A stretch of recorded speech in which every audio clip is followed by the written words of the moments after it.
তরে ফাতেমার দুলাল কান্দে রে কেন রে মারলে হুসাইন রে মায়া নাই ওই ইয়াজিদ তোদের অনতরে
আপনি দেখতেছেন এই উম্মতের সাবি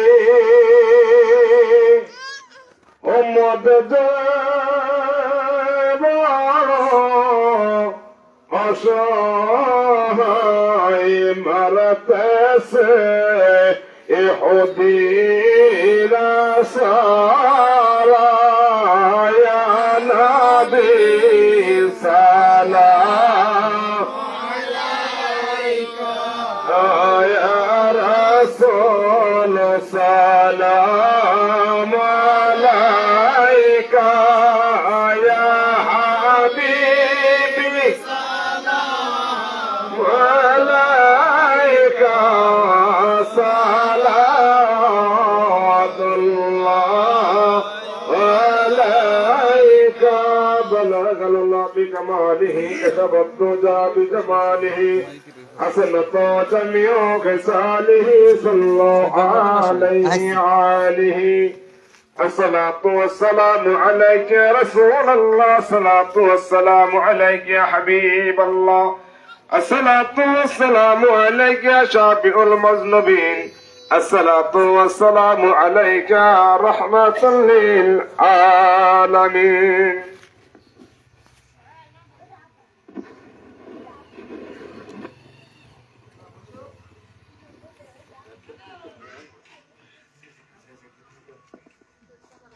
আলহামদুলিল্লাহ এইমাত্র এক খতম মিলাদ শরীফ শেষ হলো। এখন আমি আবারও জাকার ভাইদের প্রতি দৃষ্টি আকর্ষণ করছি, আপনারা যারা এদিকে এলোমেলো ঘোরাফেরা করছেন সকলে আজকে এই পবিত্র জলসা দায়িত্বের সামনে আসেন এবং এই সাউন্ডের আওয়াজ সকল এলাকার মুমিন মুসলমান ধর্মপ্রাণ ভাই ও বোনদেরকে ইন্তজাম কমিটি জাকের পার্টির পক্ষ থেকে দাওয়াত দেওয়া হলো, আপনারা সকলে আজকের এই জলসার ময়দানে আসেন। এখন আজকের এই জলসার প্রধান আকর্ষণ, প্রধান বক্তা তিনার আলোচনা রাখবেন, তাই সকলে বলছে আপনারা সকলে আসেন এবং সুন্দরভাবে বসেন।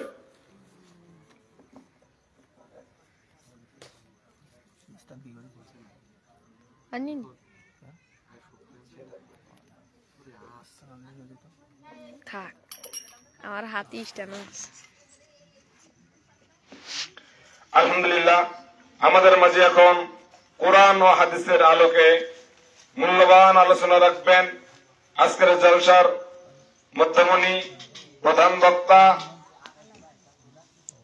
আমার কেবলা জানের আদরের সন্তান, ভাইজানদের অতি নিকটের মানুষ, হযরত মাওলানা হাফেজ আব্দুস সবুর খাদেম বেসালাত মঞ্জিল বনানী দরবার শরীফ, তিনাকে তিনার মূল্যবান আলোচনা রাখবার জন্য অনুরোধ করছি।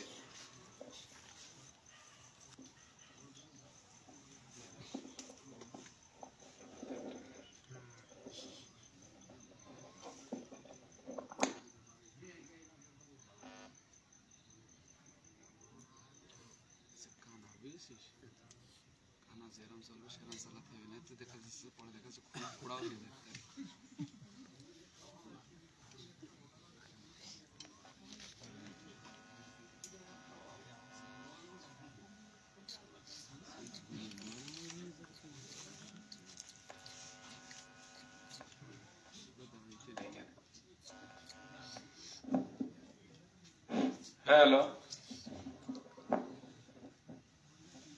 সকলে একটু সামনে সরে সরে সে বসেন। জাকের পার্টি মূল দল, যে সকল নেতৃবৃন্দ ভাইরা আপনারা এসেছেন, আপনারা এসে আসেন। জাকের পার্টির অন্যতম সকল সহযোগী সংগঠন সমূহ সকল নেতৃবৃন্দ ভাইরা আপনারাও দেশে আসেন এবং সদা গ্রামের সকল জাকেরান আশিকান ধর্মপান মুমিন মুসলমান ভাই বাবাজিরা, যে যেখান থেকে আপনারা শুনতেছেন, আমি সকলকে দাওয়াত দিতেছি, সকলে দলমত নির্বিশেষে আজকের এই মহাপবিত্র আজিমুশান ইসলামী জলসা জাকের পার্টি ছাত্র ফ্রন্ট, এই ছাত্র ফ্রন্টের ব্যানারে সমস্ত ভাইয়েরা এবং বোনেরা যে যেখানে আছেন স্বল্প সময়ের ভিতরে কাজ গুছায় আজকের এই জান্নাতের বাগানে আসেন। আউযু বিল্লাহি মিনাশ শাইতানির রাজীম। বিসমিল্লাহির রাহমানির রাহিম।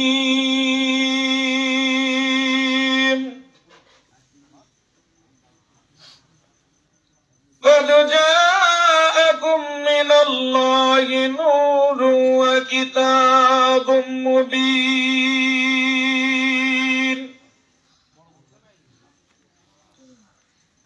آيات للأخرى في شان حبيبه إن الله وملائكته يصلون على النبي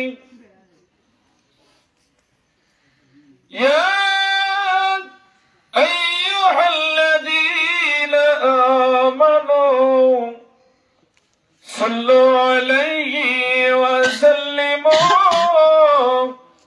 تسليما درد اللهم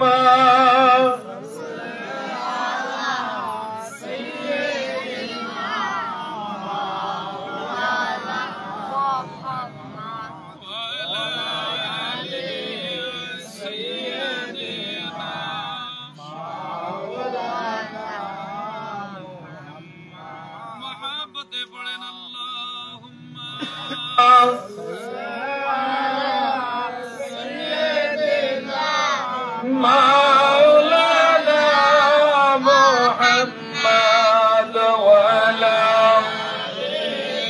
سيدنا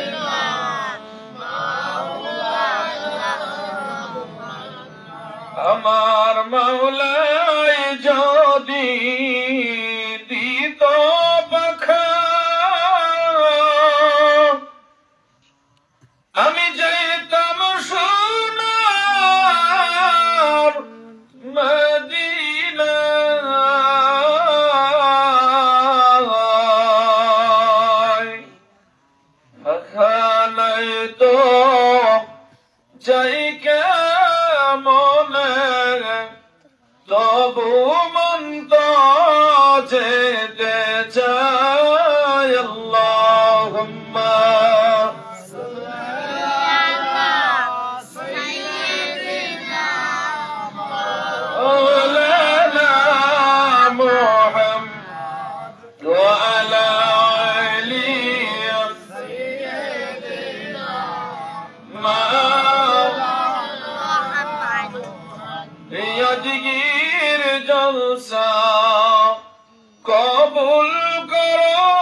দিও না আল্লাহুম্মা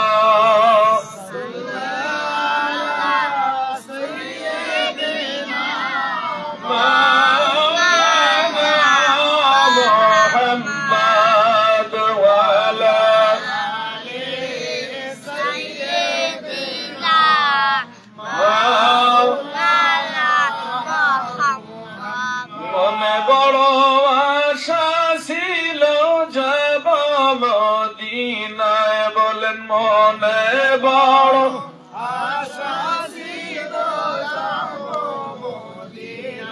আমার সাথে সাধ্য নাই রে সাধ্য নাই রে যাইব কেমন করিয়া আমার মনে বড় যাব মদিনায় আমার মনে বড় আশা ছিল যাব আরে আরব সাগর পাড়ি দিব আরব সাগর সালাম দিব মোর নবীজির রওজা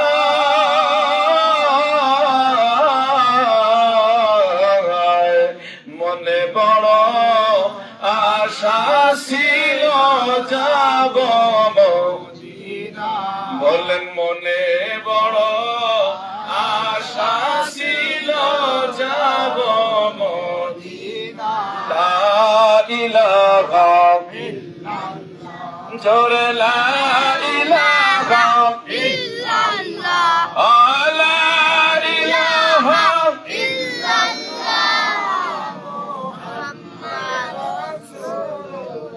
মাশরিক মাগরিব দিক বিদিক ছড়িল সে আলোর চিক উড়িল তাওহীদের নিশান পড়ুন কলেমা মুসলমান লা ইলাহা ইল্লাল্লাহ জোরে লা ইলাহা ইল্লাল্লাহ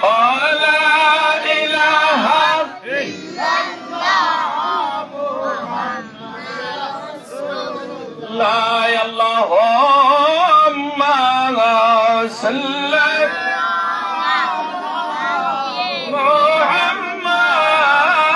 محمد وعلى سيدنا محمد مصطفى نبي যদি না হইত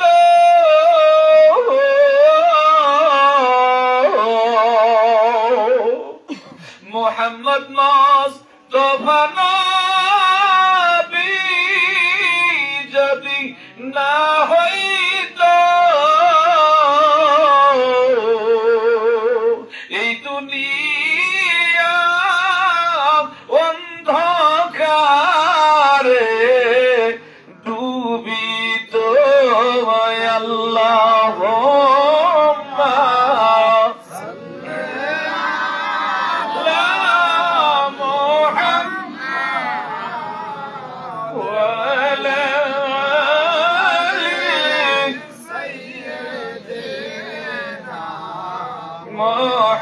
محمد على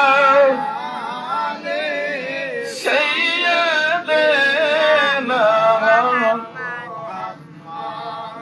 الحمد لله كفى والسلام عليه وما بعد উপস্থিত জামানার মাহৌলি আমার আকা আমার সাহেব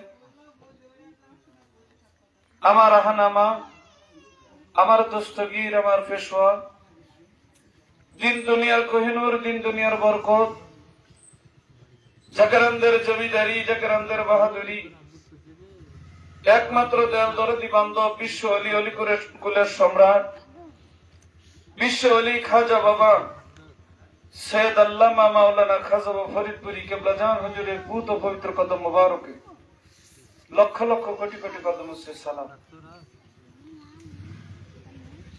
সালাম কদম সে জানাই কেবলা জান হুজুর রেখে যাও আমানত, জাকরামদের জন্য নিয়ামত, আলহাজ হযরত খাজা মিয়া ভাইজান মুজাদ্দিদ সাহেবদের পুত পবিত্র কদম মুবারক। সালাম কদম সে জানাই বাবা জানের প্রতিচ্ছবি, মায়ের ছবি, বান্ধব আমার, যিনি আমাদেরকে সুখে দুঃখে এখন সমস্ত রূপ, যে কেবলা জানের মুখপাত্র, আমাদেরকে একের পর এক আহ্বান করতেছেন, দিক নির্দেশনা দিতেছেন। এই ক্ষুধার্ত মানুষের পাশে দাঁড়াইবার জন্য, অসহায় দরিদ্র মানুষের একমাত্র সহায় সম্বল কান্ডারি জাকের পার্টির মহামান্য চেয়ারম্যান হিজবুল্লাহ ইমামের ফুত ও পবিত্র কদম মোবারক। লক্ষ লক্ষ কোটি কোটি কদম সালাম। সালাম কদম জানাই আলহাজ খাজা মিয়া চাচা জান হিজবুল্লাহর ভাইস ইমাম, Zaker Party senior vice chairman, সিপিএইচডির সিও, ব্যবস্থাপক, মহাপরিচালক, জাকের পার্টি ছাত্র ফ্রন্টের সুযোগ্য সম্মানীয় সভাপতি আলহাজ খাজা মির্জা চাচা জানের ফুত ও পবিত্র কদম মোবারকে লক্ষ লক্ষ কোটি কোটি কদম সালাম। খাজা পরিবারে আম্মা জান সহ সকল সদস্য সদস্যের ফুত ও পবিত্র কদম মোবারকে লক্ষ লক্ষ কোটি কোটি কদম সালাম। সালাম জানাই ঐতিহ্যবাহী আজকের এই মহাপবিত্র আজিমুশান ইসলামী জলসায়, আজকের জলসার সুযোগ্য সম্মানীয় সভাপতি, আমাদের মাঝে বিশেষ অতিথি হিসাবে জাকের পার্টি মূল দলের সুযোগ্য সম্মানীয় সভাপতি মহোদয়, প্রধান অতিথি হিসাবে যিনি আমাদের মাঝে উপস্থিত আছেন, জাকের পার্টি খুলনা বিভাগে ছাত্র ফ্রন্টের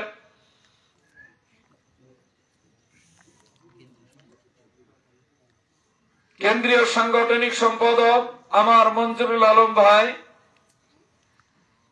সালাম জানাই জাকের পার্টির অন্যতম সহযোগী ফ্রন্ট ছাত্র ফ্রন্ট, যে সকল ছাত্ররা ছাত্রীরা যেখানে বসে শুনতেছ সকলেই খেয়াল করে রাখেন, কিছু সময়ের ভিতর আমাদের মধ্যে উপস্থিত হবেন বা হয়েছেন আপনার আমাদের চৌগাছির অলংকার যশোর জেলা জাকের পার্টি ছাত্র ফ্রন্টের সভাপতি তহিদুর রহমান সাহেব উপস্থিত। সালাম জানাই আমাদের চৌগাছা থানা জাকের পার্টি ছাত্র ফ্রন্টের সভাপতি, সাংগঠনিক নেতৃবৃন্দ, জাকের পার্টি মূল দল সহ সকল সহযোগী সংগঠনের নেতৃবৃন্দ, সলোয়া মসজিদের ইমাম, মসজিদের মুয়াজ্জিন, মসজিদ কমিটির সভাপতি, এলাকার ময় মুরব্বী, যে যেখান থেকে এসেছেন, সামনে বসা অনেক দাড়ি পাকা মুরব্বিয়ান, যুবক ভাইয়েরা, সববয়সীয় কচি কাঁচা বাচ্চা, পর্দানিশী আমার মা ও বোনেরা, যে যেখান থেকে আমার সাউন্ডের আওয়াজ শুনতে পাইতেছেন, সকলের প্রতি আন্তরিক মহাপবিত্র বিশ্ব উরুস 2025 দাওয়াত এবং আজকের মহতি জলসা, এই জলসা কমিটির পক্ষ থেকে লাল গোলাপের শুভেচ্ছা এবং আমি গোলামের পক্ষ হইতে সালাম। আসসালামু আলাইকুম ওয়া রাহমাতুল্লাহি ওয়া বারাকাতুহু। শুকরিয়া আদায় করি জোরসোর বলে আলহামদুলিল্লাহ। যে মহান আল্লাহ সুবহানাহু ওয়া তাআলা আজকের এই দিনে, আজকের এই রজনীতে আমার একজন যুবক ভাই, যুবক মানুষ, তার আব্বা সহ এই পরিবারটা মিলে আজকে জান্নাতের বাগান সাজিয়েছেন। আর আমরা সেই বাগানে বাড়ি থেকে, দেশ দেশান্তর থেকে, যে যেখান থেকে আসতে পেরেছি এবং বসতে পেরেছি, উপস্থিত সকলের প্রতি সকলে আমরা একটু মন খুলে শুকরিয়া আদায় করি জোরসোর বলে আলহামদুলিল্লাহ। শুকরিয়া আদায় করার মূলত উদ্দেশ্য হলো কিছুটা তাকদীরের প্রয়োজন আছে। কিসের প্রয়োজন? তাকদীর। যারা বলেন কিসের প্রয়োজন? তাকদীর। এই জান্নাতের বাগানে এসে বসা, আপনি যে বসবেন আপনি হাজার চেষ্টা করলেও বসতে পারবেন না, কারণ এই জান্নাতের বাগানে আসতে গেলে আপনাকে আগের থেকে তাকদীরে লিখা থাকা লাগবে। যারা বলেন ঠিক না বেঠি? কি লিখা থাকা লাগবে? আপনার কপালে লিখা থাকা লাগবে যেন ওই বেহেশতের বাগানে বসবো। যদি আপনার তাকদীরে লিখা না থাকে, হাজার চেষ্টা করলেও আপনি বসতে পারবেন না। 16 গ্রামের ভিতরে অনেক মুসলমান আছে, আছে না? আছে জোরে বলেন। আছে নবী প্রেমিক অলি প্রেমিক নাই? আছে জোরে বলেন।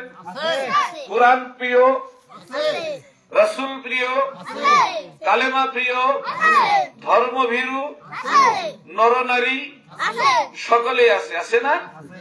যদি থেকে থাকে তাহলে এই জান্নাতের বাগানে আসতেছে না কেন? বুঝতে হবে এর তাকদীরে এই বেহেশতের বাগান নেই। যদি থাকতো তাহলে হাজার চেষ্টা করেও উনি বাড়িতে বসে থাকতে পারতো না। গুটি গুটি পায় রিমঝিম করতে করতে এই বেহেশতের বাগানে এসে পড়তো, এসে যেত। জোরে বলেন ঠিক না বেঠি? এজন্য বলবে এলাকার যত ময় মুরব্বী আছেন, ভাইরে আজকের এই মাহফিলটা কার জন্য না জানি শেষ মাহফিল হয়ে যেতে পারে।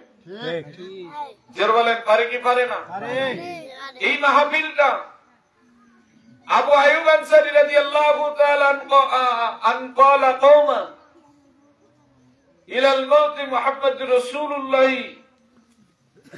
ইলাল মক্কাতিল মদিনাতা ওয়া হাজ্জাকাল ইসলাম। যখন নবীজি মক্কা থেকে মদিনার পথে গেলেন, মদিনায় যাওয়ার পরে কিছু দূর ঘোরাঘুরি করার পরে আল্লাহর নবীজি এক জায়গায় দাঁড়িয়ে দাঁড়িয়ে মিসকি মিসকি হাসতেছেন। কি করতেছেন? হাসতেছে মিসকি মিসকি হাসতেছেন। সাহাবায়ে কেরামরা হতবাক হয়ে গেলেন, হাসে কেন? নবীজি মুখ দেখি উজ্জ্বল নক্ষত্রের মতো।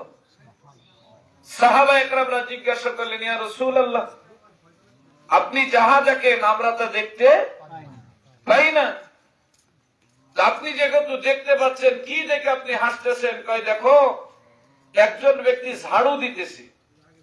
কি দিতেছে? কথা কয় না। ঝাড়ু দিচ্ছে এই ব্যক্তি ঝাড়ু ছুঁয়া মাজা সোজা করবে তো ওখানেই পড়ে মারা যাবে। কি যাবে?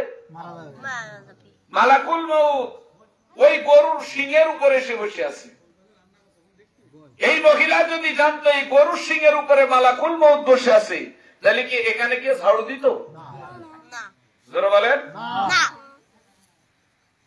আর যদিও জানতো যে আমার এই ঝাড়ু ছোঁয়ার সঙ্গে সঙ্গে মৃত্যু হবে, তাহলে জীবনও ঝাড়ু আর। এজন্য বলতেছি মউত কার কখন চলে আসে আমরা কেউ বলতে পারবো না। জোরে বলেন পারবো? আরে জোরে বলেন পারবো? কেন আমরা যে যত মাতব্বরি করি না কেন, এই হুরায়রা থেকে যে হাদিসটা আপনাদেরকে আমি তুলে ধরতে চেয়েছি সেটার বাস্তবতা শোনেন। আমার নবীজি মসজিদে নববীর ভিতরে সুবহানাল্লাহ বলেন সাহাবায়ে কেরামদেরকে তালিম দিতেছেন, তাহকিক দিতেছেন। সাহাবাদের ভিতরে একটা আদর্শ ছিলেন, যদি কেউ কোরআনের কথা বলতেন সেখানে বসে কোরআনের কথাগুলো শুনতেন, নবীজির কথাগুলো শুনতেন, ভদ্র সহিত শুনতেন, আদবের সহিত শুনতেন, ইখলাসের সহিত শুনতেন। জোরে জোরে বলি সুবহানাল্লাহ। কিন্তু সেই ইখলাস কি আমার আপনার মনের ভিতরে আছে? কতক্ষণ আমার আপনার ভিতরে ইখলাস নাই।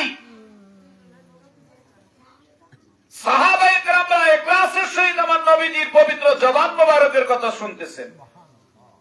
সুবহানাল্লাহ বলবেন না? সুবহানাল্লাহ। হঠাৎ আমার নবীজির জবান বন্ধ হয়ে গেল, আওয়াজ বের করে না। নবীজি তাকিয়ে আছেন একদিকে। সাহাবায়ে কেরামরা বললেন, হায় হায়, নবী মাথাও ঘুরায় না, কথাও কয় না, ব্যাপার কি? কথাও বলে না, মাথাও ঘুরায় না, ব্যাপার কি? সাহাবায়ে কেরামরা চুপ হয়ে বসে আছেন। কেন আল্লাহর নবীজির সঙ্গে এইভাবে কোনোদিন বলেন না, ও নবী কথা বলেন না কেন? এটা কি? বিয়াদব। জোরে বলেন এটা কি? এটা ঘোর বিয়াদবি। আর আমার কেবলা জান হুজুর এই বিয়াদব এই দপ্তরে কোনোদিন জায়গা, এটা আদবের দপ্তর। যার কারণে অনেক মানুষ আমাদেরকে ঘৃণা করে না। আমার নেতা ইউনিয়নের সভাপতি, ইনার একটা সম্মান আমার কেবলাজান হুজুর আল্লাহ রাব্বুল আলামিনের পক্ষ থেকে চেয়ে নিয়ে এসে দিয়েছে। এই কেবলাজান কি জিনিস আজকে আমি আপনাদের বলার চেষ্টা করব। কষ্ট হচ্ছে আপনাদের? তাহলে একটু সামনে সরে আসেন, পিছনে জায়গা খালি যাক, বুঝবে তারা যারা আসতেছে না। কেন ওইটা কিয়ামতের মাঠে বলবো, আল্লাহ সুন্দর করে জায়গা বানাইছিল, তোমার বান্দারা তো ভয় নাই, আমি কি করতাম? সাহাবায়ে কেরামরা চুপ হয়ে নবীজির দিকে তাকায়া, কোন সাহাবায়ে কেরাম নড়াচড়া করেন না। আল্লাহর নবীজি চুপ হয়ে আছেন। হঠাৎ করে নবীজি দাঁড়িয়ে গেলেন, সাহাবায়ে কেরামরাও দাঁড়িয়ে গেলেন। সুবহানাল্লাহ বলবেন না? আরেকটু জোরে বলেন। কেন নবীজি দাঁড়িয়েছে? সাহাবারা দাঁড়াবে না বসবে?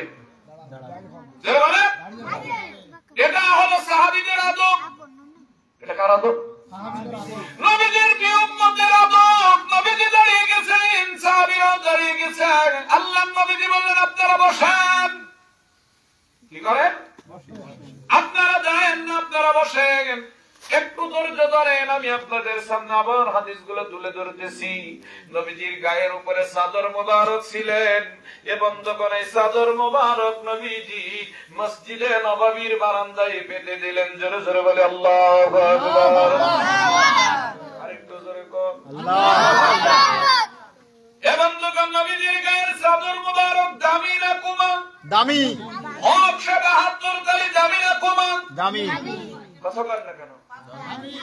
এত দামি মুসলমান, আসমান জমিন গ্রহ নক্ষত্র তারা, 7 আসমান 7 জমিন যদি সব কিছু দেওয়া হয়, আল্লাহর নবীজির একটা সুতা মুবারকের একটা ধুলি কোনার সমতুল্য হবে না।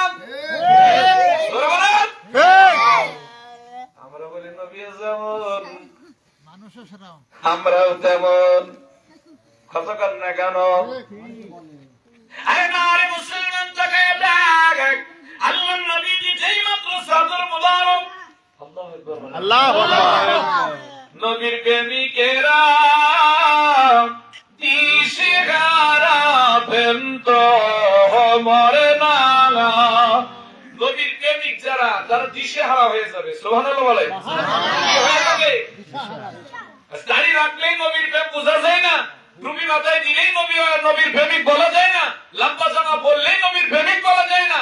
নবীর প্রেম থাকতে হলে কুলুবুল মুমিনিনা, যে জায়গায় আল্লাহর গুণ গায় ওই জায়গার সন্ধান করা লাগে। বলেন ঠিক না বেঠি? আমার দাড়ি পাল্লা দিয়ে আপনাকে ওজন করা লাগবে না, আপনার নিজের দাড়ি পাল্লা দিয়ে নিজে ওজন করতে থাকে যে আপনার ঈমান কতটুকু, তাগুত কতটুকু, আপনি তলাইতে পারবেন কি পারবেন না, আপনি পার হতে পারবেন কি পারবেন না। কাউরের দাড়ি পাল্লে ওজনের দরকার নাই, নিজের দাড়ি পাল্লাই নিজে ওজন করলেই যথেষ্ট। জোরে বলেন ঠিক না বেঠি? আমার কাছে এসে যদি বলে, মোল্লা আমার ঈমান কতটুকু আছে, ওজন করে দিতে পারবো? জোরে বলেন পারবো? বাংলাদেশে এমন কোন ব্যক্তি আছে যে তার ঈমান ওজন করে দিতে পারবে? শুধু আজকে হয়েছে কি, এটা জাকের পার্টি ছাত্রগণ, যুবক ছেলেপিলে, জান্নাতের বাগানটা যারা মাদ্রাসা কলেজ ভার্সিটিতে পড়াশোনা করে, এইসব ছেলেপিলে গুলো আজকের বেহেশতের বাগানটা সাজাইছে। আরে আমরা নামাজিওয়ালা, আমরা যদি এদের পেছনে এসে দাঁড়িয়ে যাই, আমরা কোরআন পড়নেওয়ালা, আমরা যদি এই মাহফিলে এসে বসে যাই, বলেন এইসব যুবকেরা সামনের দিন এরা নামাজি হবে না? যারা বলেন এরা কি আল্লাহ আল্লাহ রাসূলের রাস্তায় হাঁটবে না? কিন্তু আমাদের অবস্থা হয়েছে কি শুনবে, দিয়েছে দিক, সমস্যা নাই, আমি তো ওখানে যাব না, কারণ ওসব যুবক ছেলেপিলেদের কাজ। তোমার কাজ কি? ঢুকুম ঢুকুম লাজুক, ওখানে যাবা না। ঢুকুম ঢুকুম মানে বুঝলেন তো? মুসলমান ভাইরা গভীর মনোযোগ। সাহাবায়ে কেরামরা নিস্তব্ধ হয়ে বসে আছেন। নবীজির জুয়া যেই মাত্র চাদর মোবারক পাড়তে দেখেছেন, সাহাবায়ে কেরামরা বললেন, ব্যাপার তো বুঝি না, কি অবস্থা, কি হয়েছে? হঠাৎ করে দেখে একজন ফিরানি 80 থেকে 90 বছরের একজন বৃদ্ধা মহিলা আমার নবীজির এই চাদর মোবারকের উপরে উঠে উঠে এসে বসলেন। সাহাবায়ে কেরামদের দিলের ভিতরে গরম হয়ে গেছে। কি হয়ে গেছে? গরম হয়ে গেছে, আগুন হয়ে গেছে। কি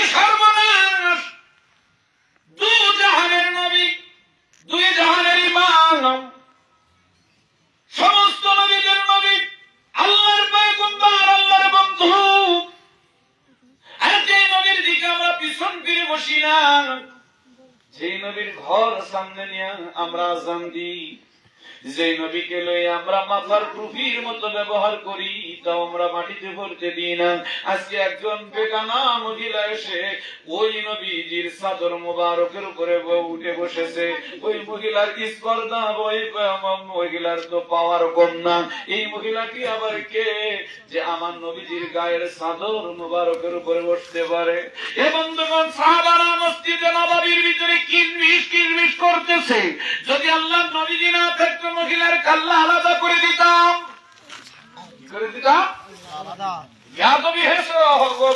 করতেছো কেন? তুমি কি জানো যার জন্য দোজখ বেহেশত সেই হলো এই নবীজি? আল্লাহ নবীজি মাথা নত করে বুড়ির সামনে বসে থাকলেন। বুড়ি কি জানে আমার নবীজির সঙ্গে বিড়বিড় করে আবার উঠে যখন চলে গেলেন, চাদরটা নিয়ে আমার নবীজি ওই চাদরটা মুখে মাখলেন। সুবহানাল্লাহ বলবেন না? কি বলবে? মুখে মাখলে সুবহানাল্লাহ বলবেন না? সাহাবায়ে কেরামরা বলে, ব্যাপার কি রে? একে আল্লাহ, একে রাসূল, অন্য কেউ কে হতে পারেন? আল্লাহর নবীজি মসজিদে নববীর ভিতরে জজবার সহিত এসে ডাকতেছে, তোমরা বিয়াদবি করো কেন? তোমরা কি জানো কে এসেছিল আমার? ইয়া রাসূলুল্লাহ, বড় জানতে মনে চায়। জীবনে এই ব্যক্তির আমরা কোনোদিন দেখি নাই, দেখলেও এমন অনেক মানুষকে দেখছি, কিন্তু আপনি এইভাবে তাদের সঙ্গে আদব ব্যবহার করেন নাই। জীবনে অনেক মানুষে আপনার আদব দেখাইতে দেখেছি, কিন্তু আপনার পাগড়ি মোবারক খুলে দিতে আমি দেখি নাই। আল্লাহর নবীজি বলেন, ইনি হলেন আমার ওই ব্যক্তি, তিনি হলেন আমার দুধ মাতা হালিমা। সাহাবায়ে কেরাম দেখে বিদায় দিয়ে দেওয়া হলো। আমার মস্তিষ্ক ভালো নেই, আমার আম্মা আমার সামনে এসেছে, আমার কলিজা কেমন জানি করে। এ বন্ধুগণ, আবু বকর ওমর দৌড়াইতে ধরেছে, এই আম্মা কমনি গেল খোঁজো। প্রতিমধ্য রাস্তার ভিতরে দাঁড়াইয়া দুধমা হালিমাতুস সাদিয়ারে ধরছে। এ দুধমা হালিমাতুস সাদিয়া, আমরা তোমার কাছে জিজ্ঞাসা করতে চাই, তুমি বড় ভাগ্যবতী মা। ফেটে ধরো নাই, ভিজে ধরো নাই, কিন্তু আমার নবী রাহমাতাল লিল আলামিন তোমার বুকের রক্ত খেয়েছে, দুধ খেয়েছে। জোরে জোরে বলি সুবহানাল্লাহ। আপনার কত বড় খুশনসিব নসিব, আপনি কত বড় নিয়ামতের অধিকারী। দুধমা হালিমাতুস সাদিয়া দেখে বলতেছি, তোমরা খারাপ কই আমরা ওই ব্যক্তির পাগল, ওই ব্যক্তির জন্য আমাদের জীবন, আমাদের যৌবন, আমাদের স্বাদ, আমাদের আল্লাহ, আমাদের সমস্ত কিছু ওই নবীর কদমে। আমরা ওই নবীর পাগল। জোরে জোরে বলেন আল্লাহু আকবার। সাদিয়া দাঁড়িয়ে আপনাদের মুখ তাকাইয়া আর চোখে তাকায় বলছে, বাবা তোমরা এই ব্যক্তি আব্দুল্লাহর বেটারে আলামিন রে কেমন করে চেনো, কতটুকু চেনো? আমরা তো বেশি চিনি না, আপনি কতটুকু চেনেন? কয় আমি তো বলবোই বলে দাঁড়ালাম। বলো আরো একটু শুনে নি তার কথা। আরে পাগল হয়েছে, বড় হয়ে আরো বেশি পাগল হয়ে গেছে। এ বন্ধুগণ, দুধমা হালিমাতুস সাদিয়া, আল্লাহু আকবার বলে আরেকটু জোরে কর। শোনা হচ্ছে আপনাদের? ইমাম ফখরুদ্দিন রাজি রাহমাতুল্লাহ আলাইহি, বন্ধুগণ খেয়াল করতে দেখেন কত সুন্দর আল্লাহর নবীজি কত আদর্শবান ছিল। আমরা সেই নবীজির উম্মত কিনা? জোরে বলেন, সেই নবীজির উম্মত তো? আমাদের ভিতরে কি সেই আদর্শ আছে? যদি মনে করেন যে 5 ওয়াক্ত বেঁধে গুঁজে নামাজ পড়ি, তাহলে আমার গরমের চোটে 16 বাজার আর কেউ দাঁড়াতে পারে না। সব বেনামাজি দোজখী বানায় দিই। মিয়া বেহেশত ভাবো কি ভাবো না তার ঠিক নাই, দোজখী বানায় বসে থাকি। আমার ইবাদতের কোনো খোঁজ নাই, আমার আমলের কোনো খোঁজ নাই, আমার আকীদাগত অবস্থা বেশি ভালো, কেউ সব দোজখী বানিয়ে দিই। মানে আমি যেই দল করি সেই দল বাদে সবাই দোজখে চলে যাবে। মিয়া দোজখ বেহেশতে দেওয়ার মালিক কি? জোরে বলেন, দোজখ বেহেশতে দেওয়ার মালিক কি? সাজাই সেজের জমিনে গেছেন কিনা মহেশপুরে? গত বর্ষ দিন আমি ওনাদের এলাকায় গেছিলাম, খড়ি চাচার কাছে। বহুত আগে, আজ থেকে বহুত আগে, যে সময় আমি নতুন এই 10 বছরের ভিসায় আসি, সেই সময় এক সময় খড়ি চাচা হায়াতের জিন্দেগিতে ছিল। ওনার বাড়িতে একটা মাহফিলে গেছিলাম। মাহফিলে যাওয়ার পরে রাত থাকলাম। ওইবার এই এমন এবার যেমন ওরস শরীফের মিশন চলেছে না, কথা বলেন, ওরস শরীফের মিশন চলেছে না, এমন ওরস শরীফের মিশন চলার কারণে মুফতি মাওলানা মনে হয় ইউনুস সাহেব না যেন কে ছিল, উনি মারা গেছেন, এখন আর নাই বেঁচে। উনি ওখানে ছিলেন, কিন্তু উনি মিশনের কারণে আসতে না পারায় আমরা ছোটখাটো আলেমরা ওয়াজ শেষ করার পরে আমরা যখন রাত্রে শুয়ে আসি, খড়ি চাচা আস্তে আস্তে করে লাঠি ভর দিয়ে আমাদের ঘরের ভিতরে আসার পরে আমি জিজ্ঞাসা করতেছি, চাচা একটা কথা জিজ্ঞাসা করবো? হ্যাঁ বাবা করো। তা আপনার জিন্দিগি তো এনায়তপুর দরবার শরীফে কাটাইলেন। তা বাবা কাটাইছি। কিছু গল্প বলেন, যে গল্পগুলো শুনলে আমরা মানুষের সঙ্গে বলতে পারবো। কি গল্প বলবো বাবা? জীবন যৌবন স্বাদ আল্লাহ সবকিছু এনায়তপুর দরবার শরীফের গোলামি করলাম, দাসত্ব করলাম, এখনো পর্যন্ত আপনার পীরকে আমি চিনতে পারলাম না। আমার পীরকে, আক্রোশিত পীরকে চিনতে পারলে না কেন বাবা? চাচা এ কথা বলছেন? সবাইকে সবকিছু দিয়ে চলে গেলেন, রেখে দিলেন ওনাকে। ওনাকে কি রাখলেন বলতে পারবো না। সবার আবার খেলাপতি দান করলেন, খেলাপতি দেওয়ার পরে আবার রেখে দিলেন ওনাকে। আবার কিছু 11 জনকে খেলাপতি দিলেন, তারপর আবার রেখে দিলেন ওনাকে। ওনাকে কোনো খেলাপতি দেন না। ওনার কাছে কি দিলেন তা বলতে পারবো না। শুধু ছোট আম্মা যান, মানে ওনার আম্মা যান, আমাদের দাদি আম্মা যান, উনি বললেন ইনারে কিছু দিবেন না। কয় উনি আর কি বা নিবে, উনি একটা কাজ করুক, উনি যাইয়া হাসমতের সঙ্গে ওই দরবারের খড়ি জোগাড় করুক। কি জোগাড় করুক? সারা জীবন একসঙ্গে গোলামি করেছি পীরের। কি করেছি? সারা জীবন একসঙ্গে গোলামি করেছি। করতে করতে এবার আমার দিল ওর বাড়ির গোলামি। কিসের কি গোলামি? বলেন কিসের গোলামি?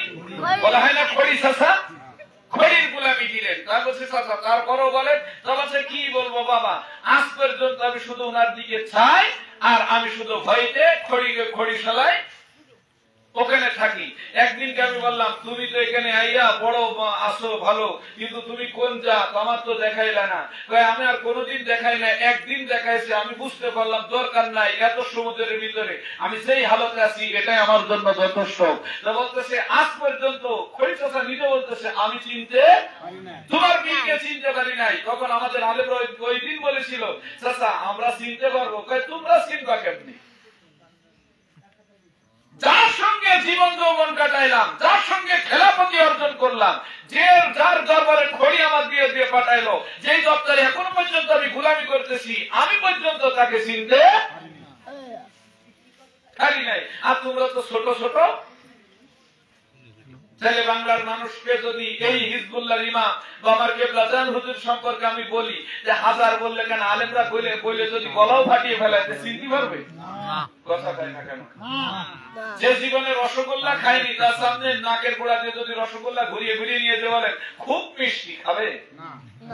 কথা কয় না কেন? খুব মজাদার, খুব স্বাদ, জোর বলেন কেউ খাবে?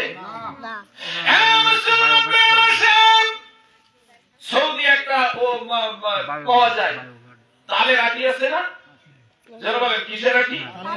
তালের আটির ভিতরে একটা কোষ আছে না, এর নাম হলো মেথি। সৌদির মেথি যদি কেউ খেয়ে থাকেন সে বুঝতে পারবেন এই একটা অমৃত ফলের মতো। যারা বলেন কি ফলের মতো? একটা স্বাদ দিয়ে দেখবেন। অমৃত ফলের জন্য আল্লাহ নবীজি কাউকে অসুখ হলে তিনার ধুতো মোবারক এই মেথিতে লাগায় বলতেন এটা খেয়ে ফেলা। সুবহানাল্লাহ বলেন, আল্লাহু আকবার বলেন। এখন এই মেথি আমি জীবনেও কোনোদিন খাইনি, এই মেথি আমি কোনোদিন খাইনি। এখন যশোরে এক জাকের ভাইয়ের বাসায় আমি বসে আছি, উনি আপনি চাকরি করেন সৌদি থেকে, উনি বাড়ি রিটার্ন আসছেন, আবার চলে যাবেন। তো বলছে আপনার জন্য তো কিছুই দিতে পারলো না মাওলানা সাহেব, আসছেন মিলাদে, বাড়িতে আসছেন, কি মেহমানদারি করাবো। তখন ওনার বিবি বলতেছে এইটা 4 পিস নিয়ে যেয়ে দাও, এইটা 4 পিস। দেখুন এই পিরিচির উপরে এইভাবে রেখে দিয়েছে, 4 পিস এইটা রেখে দিয়েছে। কি করেছে? 4 পিস ওই জিনিসটা রেখেছে। তা বারবার আমি এইভাবে দেখতেছি আর বলতেছি তালের আটি আবার রস দিয়ে লাগিয়ে রেখে দিয়েছে। কিসের আটি? তালের আটি রস দিয়ে, তালের কোষ রস দিয়ে আপনার মনে হয় এটি মধু লাগিয়ে রেখে দিয়েছে। তো উনি ঘরেতে ঘুরে ঘুরে এসে থাকে পিরিসির জায়গায় রয়েছে, পানিটা নেই, পানি উদাও হয়ে গেছে, খাওয়া হয়ে গেছে। মাওলানা সাহেব খেলেন না, তাকে কেন ভাগ্য গুণে যশোরের জমিনে দুজনের নসিবে এটা জোটে কিনা জানা নাই। আপনার নসিবে জুটেছে, খান, আপনার নসিবে জুটেছে কি এটা সেই আবে হায়াতের পানি দিয়ে ধোয়া সেই বাবার যে নিয়ামত যেটা আল্লাহ নবীজি সাহাবাদেরকে অধিকাংশ সময় খাওয়াইতেন। আমি যখন গালের ভিতরে দেওয়ার পরে সাইডটা তো খাইলাম, মনে মনে হইতেছে যে কলেজ হিসেবে যদি আব্দুটো পাইতাম। আগে যখন খাই নাই ওখানে পড়েই আছে, নিয়ে চলে গেলে কিছু, পরে যখন খাইছি তখন কলিটা ঠান্ডা হয়ে গেছে। আল্লাহু আকবার বলে। আসলে নবীর প্রেমও এমনই একটা জিনিস, যে ব্যক্তি আমার নবীজির সঙ্গে প্রেম করেছে সেই জানেন এর মজা কি। আর যদি আমার নবীজির সঙ্গে প্রেম না করে হাজার বুঝাইলেও একে বুঝাইতে পারবেন না। শুধু এরা বুঝাবেন, এ শুধু উল্টো বসবে। এর বুঝাবেন কি বলবে, ও না তোমরা ভুল বলছো, ওইভাবে প্রেম করে নবীর সঙ্গে, ওইভাবে ভালোবাসা করে, ওইভাবে মহব্বত করে, ওইভাবে করে, আমরা যেভাবে করতেছি এটাই মনে হয় প্রকৃত মহব্বত না।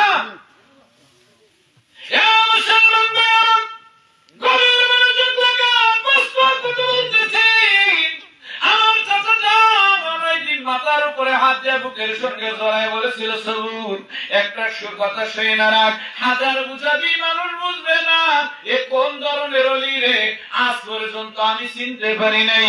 এবং যখন আজকে আমি বলবো এলাকার মুসলমান ভাইরা রে, হে বন্ধুগণ, এইবার দেখেন সাহাবায়ে কেরামরা যখন মা খাদিজাতুল কুবরাকে জড়িয়ে ধরে, আমার বন্ধুগণ দুধমা হালিমাতুস সাদিয়াকে জড়িয়ে ধরেছে, চারিদিক থেকে ঘেরোয়া করে ধরেছে।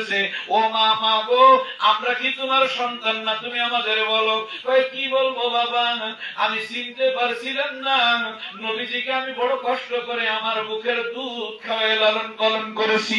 ওই থেকে নিয়ে আমার বাড়িতে আমার নবীজি কয়েক বছর ছিলেন, সেই থেকে আজ পর্যন্ত আমি নবীর গোলাম, কিন্তু আজ পর্যন্ত আমার দুধ খাইয়া আব্দুল্লাহর বেটা আলামিন। এখন তোমরা যারা মুহাম্মদ জানো, এই ব্যক্তি মানুষ হয়েছে, আমি মা হয়ে এই ব্যক্তিরে চিনতে পারি নাই। তোমরা কি করে চিনবা? কয় কিভাবে চিনতে পারলাম না? কয় আমি বুঝতে পারি না, আমি যখন দুলনাই যেতাম তখন আসমানে চন্দ্র সূর্যের সঙ্গে এই ব্যক্তি কথা বলতো। আল্লাহু আকবার, কথা বলতো। আল্লাহ নবী কোন সময় দুনিয়ার কোন বস্তু নিয়ে খেলা করে নাই। অনেক আলেম উলামা বলে সাপ নিয়ে খেলেছে, ভুল। অনেক আলেম উলামা বলে বিভিন্ন ধরনের জিনিস না দাদা, আল্লাহ নবীজি খেলা করেছে বেহেশতি জিনিস নিয়ে, আল্লাহ নবীজি খেলা করেছে আসমান জমিন নিয়ে, আল্লাহ নবীজি প্রেম করেছে উম্মতে মুহাম্মাদীর সঙ্গে। জোরে জোরে বলেন আল্লাহু আকবার। প্রেমের ডুরি বন্ধ রে মদিনার সঙ্গে, বলেন প্রেমের ডুরি বন্ধ আমার পাগল বানাইছে আমার রশির পীরে, আমার পাগল লয় আল্লাহ প্রেমের কারণে, প্রেমের ডুরি বন্ধ। বলেন আল্লাহু আকবার। আজ কোন শরীফের দাওয়াত তোমরা দিতে আসছি, দেখেন আমার নবীজি দুনিয়ার জমিনে আসতেছে। জোরে বলেন আল্লাহু আকবার। দুধমা হালিমাতুস সাদিয়া বলতেছে, তোমরা কি জানো এই কথা কবে আসছে? না তো জানি না। কিসের জন্য জানো না? কয় হ আমি জানি না। কয় কেন জানো না? কয় ওইটা আমার নবীজির শুভ আগমনের বার্তা। জোরে জোরে বলেন আল্লাহু আকবার। কিসের বার্তা? শুভ আগমনের বার্তা। কয় কি হয়েছিল? কয় তামাম পৃথিবীকে সুন্দর করে সাজানো হয়েছিল। কয় তামাম পৃথিবীকে তো সুন্দর করে সাজানো হলো, তারপরে কি করা হয়েছিল? কয় সময় কে জানি দুনিয়ার জমিনে আল্লাহ নবীজির সম্মান সম্পর্কে গুণমান করেছে। জোরে জোরে বলে আল্লাহু আকবার। ছাত্র পণ্ডিত এলাকার যুবক, বন্ধুগণ যারা সব আসো তাকে দেখো, আল্লাহ নবীজি দুনিয়ার জমিনে আসবেন। মা দুধমা হালিমাতুস সাদিয়া বলতেছেন, এ বন্ধুগণ আমার নবীজি দুনিয়া দুনিয়ার জমিনে আসবেন, দুনিয়ার জমিনে শরীয়তের পর্দায় ওনার মা নাই, ওনার মা আছে বাপ নাই। আরে তাকায় দেখেন ওনার আম্মা যেই ঘরের উপরে থাকেন ওই ঘরের উপরে সর্বপ্রথম আল্লাহ, ওই ঘরের উপরে হাঁটবে বলে সর্বপ্রথম আল্লাহ একটা কালেমা নামক আসমানি পতাকা পাঠিয়েছিলেন। জোরে জোরে বলেন আল্লাহু আকবার। পতাকাটার কালার হলো সবুজ, লেখা ছিল আল্লাহু আকবার। এবং যখন দ্বিতীয় পতাকাটা হলো এবং যখন মাকামে ইব্রাহিমের পাশে, এবং যখন আজ পর্যন্ত মদিনায় আছে না নাই? জোরে বলেন আছে না নাই? তাকায় যখন মুসলমান গভীর মনোযোগ লাগাও, দিলের কান লাগাও। এখন অনেক রকম শোনা যায়, কিন্তু তাকায় দেখো এই সেই সত্য ইসলাম। যদি বলো কেমন করে, আমার নবীজি জন্ম নিলেন মক্কায়। জোরে বলেন কোন জায়গায়? আরো জোরে বলেন কোন জায়গায়? মক্কায় যখন জন্ম নিলেন, বলেন নবীজি কালেমা কি প্রচার করেছে মক্কায় না মদিনায়? মদিনায়। আরো জোরে বলেন কোন জায়গায়? আমার নবীজি কালেমা বা ইসলামের বিজয় ঘোষণা কোথা থেকে দিয়েছিলেন? মদিনায়। জোরে বলেন। মদিনায়। কেন মক্কাতে দিইনি? না। এ বন্ধুগণ কেন দিল না? কিসের জন্য দেয় নাই? আর সমাজ ও জাতির কাছে জানতে চায়। আমার নবীজি তো বেশি কিছু বলেন নাই, কারণ আমার নবীজি তো আরব আমিরার ভিতরে যখন তিনি আসলেন, রবিউল আউয়াল মাসে আসলেন। নবীজি আসার সময় তিনি সবাইকে জানাইলেন, আমি এই দুনিয়ার জমিনে একটা বিশ্বাসী মানুষ হিসাবে এসেছি। কি হিসাবে? আর তো মানবতার কল্যাণে এসেছি। নবীজি দুনিয়ার জমিনে আসলেন কালেমার পতাকা উড়াবার জন্য।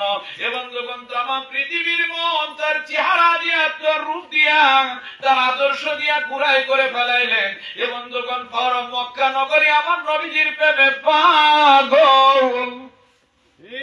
নবীজির প্রেমে পাগল হয়েছিল। কিন্তু আমার নবীজির শত্রু হলেন কোন সময়? তাকে দেখেন আমার নবীজির শত্রু হলেন ওই সময় শত্রু হয়েছেন যেই মাত্র বললেন লা ইলাহা ইল্লাল্লাহ। আজকে থেকে ঈসা রুহুল্লাহ কাটা গেল, এখানে মুহাম্মাদুর রাসূলুল্লাহ সাল্লাল্লাহু আলাইহি ওয়াসাল্লাম। বলেন সাল্লাল্লাহু। সেই মাত্র বলেন আজ থেকে আমি এই আখির জামানার শেষ নবী। সেই মক্কার মানুষের মাথার টনক নড়ে গেল। বলেন কি নড়ে গেল? টনক নড়ে গেল। এবং যখন আমার নবীজি যত কালেমার দাওয়াত দেয়, লোক বাড়ে না কমে? বাড়ে। জোরে বলেন বাড়ে না কমে? সৌদির জমিনে না মক্কার জমিনে মানুষ বেশি বাড়তেছে না, এমনকি আল্লাহর নবীজির মেরে যাওয়ার হুমকিও দেওয়া হলো। জোরে বলেন দিয়েছে না দেয় নাই? আল্লাহর নবীজি ওখান থেকে হিকমত খাটাইয়া এবং যখন মদিনার জমিনে চলে গেলেন, আজকে তাকায় দেখেন আমার কেবলা জানের আল্লাহ হিজবুল্লাহর ইমাম জাকের পার্টির মহামান্য চেয়ারম্যানকে ফরিদপুরের মানুষ কিন্তু চিনতে পারে নাই। জোরে বলেন পারছে? যদি বলেন কেমন করে একটু বোঝান। তাকায় দেখেন ফরিদপুরের জমিনে যাইতাম, বিবাহের অনুষ্ঠানে দাওয়াত দিল, খাওয়া হইল না, মারামারি হুড়োহুড়ি, কত জাকের ভাইদের কত যন্ত্রণা, কত রকম কথা। যেই মাত্র ওই দরবার শরীফ থেকে বের হইয়া শেরপুর বারোঘরিয়ার জমিনে এবং যখন মহাপবিত্র বিশ্ব ওরস শরীফের ঘোষণা দেওয়া হলো, ওই ওরস শরীফের মানুষগুলো, ওই শেরপুরের মানুষগুলো তাকায় দেখেন আপনি আমি যাওয়ার জন্য এরা ওই মদিনাওয়ালাদের মতো অপেক্ষা করতো। জোর বলেন করতো কি করতো না? আপনার একটু আপনার পানির দরকার, বাড়িতে যাওয়ার দরকার নাই, ভাই নিয়ে আসতেছি। একটু গাড়ে এক গিলাস পানির প্রয়োজন, নিয়ে আসতেছি। একটু বিছনার দরকার, ওরা বিছনা করে দিয়েছে। একটু খাবারের প্রয়োজন, পাকশালায় যাওয়ার দরকার নেই, আমার বাড়িতে খানা খান। এ বন্ধুগণ সেই মদিনার ইসলাম আমার নবীজি কালেমার দাওয়াত দিয়েছে। মুসলমান ভাইরা হাত থেকে দেখেন এখান থেকে বললেন শেরপুরের জমিন থেকে যখন তিনি বিদায় নিতেছেন বললেন চাকের পাটি কি জয়। ওখান থেকে চাকের পাটি জয়ের ঘোষণা দিয়ে বেরিয়ে আবার 22 শশীর জমিনে এসে আমার কেবলা জান স্থান করেছে, আর হিজবুল্লাহর ইমাম স্থান করেছে। জোরে বলেন ঠিক না বেটি? আল্লাহ নবীজি মক্কা বিজয় করলেন, মদিনা থেকে ঘোষণা দিলেন মক্কা বিজয়। কি বিজয়? সিরিয়া বিজয় হইল হয়েছে না হয়নি? নবী চলে যাওয়ার 12 থেকে এবং যখন 7 থেকে 8 বছর মতান্তরে 12 বছর পরে সিরিয়ার জমিন ইসরাইল যাকে বলা হয় ওই জায়গা জয় করেছিলেন খলিফাতুল মুসলিমিন হযরতে ওমর। জোরে জোরে বলেন আল্লাহু আকবার। আল্লাহর নবীজি যখন বললেন মক্কা জয় হয়ে গেছে, কালেমা কাশি বাতাস উড়তেছে, আল্লাহর নবীজি খানায় কাবায় আসলেন। জোরে জোরে বলেন আল্লাহু আকবার। আল্লাহু আকবার। কোন জায়গায় আসলেন? খানায় কাবা। খানায় কাবায় আসবেন। আল্লাহর নবীজি খানায় কাবা থেকে একটু দূরে তিনি একটা হুজরা করলেন, ঘর করলেন। সাহাবায়ে কেরামদের পাঠায়া দেয়, সাহাবায়ে কেরামরা খানায় কাবার কোলে আসে না, দূর থেকে খানায় কাবার ইশারা দিয়ে চলে যায়। আল্লাহর নবীজি বলেন কি ব্যাপার, তোমরা খানায় কাবা তওয়াফ করো না কেন? কই ইয়া রাসূলুল্লাহ, যদি তওয়াফ করতে হয় আপনার সঙ্গে নিয়ে তওয়াফ করব। ঠিক। কি করব?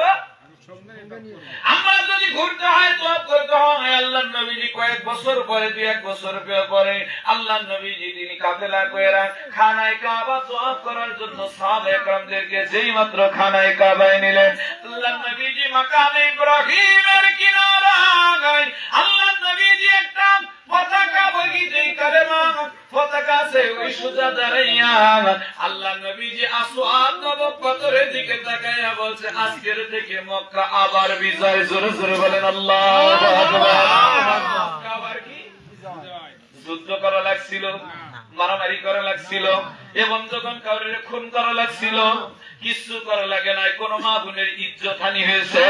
এবং তখন কেন সেই সময় মুসলমানদের আদর্শ ছিল একটু ভিন্ন রকম, তাদের আদর্শের ভিতরে কোন কলঙ্কের দাগ, তাদের আকীদার ভিতরে কোন খাত ছিল না। হিজবুল্লাহর ইমাম জাকির পার্টির মহামান্য চেয়ারম্যান বাংলাদেশ তথা বহির্বিশ্বের এবং তখন এই আসন্ন মহাপবিত্র বিশ্ব শরীফের দাওয়াত দিতেছেন, শুধু দেখার জন্য মানুষকে আহ্বান করতেছে। কি করতেছে? আহ্বান করতেছেন, আসেন আপনারা ময়দানে আসেন, আসেন আপনার বিশ্ব সম্মিলনে আসেন। কিন্তু এলাকার মানুষ না দাদা, এলাকার মুসলমানরা ঝাপটি মেরে রয়েছে। কারণ কি শুনবেন? কারণ আমরা মুসলমানদের ভিতরে কোনো একতাবদ্ধ নাই। যারা বলেন কি নাই?